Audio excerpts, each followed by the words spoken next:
జనవరి 22 అయోధ్య రామమందిర ప్రారంభోత్సవ రోజు. ఈ రోజు కోసం యావత్ దేశమంతా ఎదురు చూస్తోంది. ఆ బాలరాముడి ప్రాణ ప్రతిష్టకు ఇంకా 11 రోజులే మిగిలి ఉన్న నేపథ్యంలో దేశ ప్రజలతో పాటు నేను కూడా ఆ అద్భుత ఘడియల కోసం ఎదురు చూస్తున్నానని మోడీ తెలియజేశారు.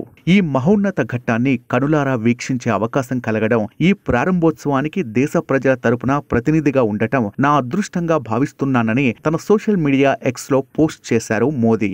నేటి నుంచి 11 రోజుల పాటు దీక్ష చేపడుతున్నట్టు తెలియజేశారు ప్రధాని మోదీ. పురాణ ఇతిహాసాల ప్రకారం విగ్రహ ప్రతిష్ఠ అనేది అనేక నియమాలతో కూడిందని, దీనికోసం తన దినచర్యలో బ్రహ్మ ముహూర్తాన లేవడం, ప్రాణాయామ సాధన చేయడం, సాత్విక ఆహారాన్ని స్వీకరించడం వంటివి పాటించేందుకు సిద్ధమైనట్లు వివరించారు. ఇలా 11 రోజుల పాటు కఠోర తపస్సుతో విగ్రహ ప్రతిష్ఠ కార్యక్రమంలో పాల్గొనబోతున్న విషయాన్ని ఎక్స్ వేదికగా దేశ ప్రజలకు సందేశాన్ని ఇచ్చారు ప్రధాని నరేంద్ర మోదీ. శ్రీ రామచంద్ర ప్రభువు మీ అందరి ప్రతినిధిగా నన్ను ఎంచుకొని నాకు ఈ అవకాశాన్ని కల్పించారని, అందుకే నేను దీక్ష చేపట్టాలని సంకల్పించానన్నారు మోదీ. దేవుడి ఆశీస్సుల వల్లే కొన్ని వాస్తవ రూపం దాల్చుతాయి. ఈ ప్రారంభోత్సవం ప్రపంచవ్యాప్తంగా ఉన్న రామభక్తులందరికీ ఒక పవిత్రమైన సందర్భం అంటూ తన తల్లి హీరాబేన్ జీవిత చరమాంకం వరకు శ్రీరాముని సేవలో తరించిందని తన తల్లిని ఈ సందర్భంగా గుర్తు చేసుకున్నారు మోదీ.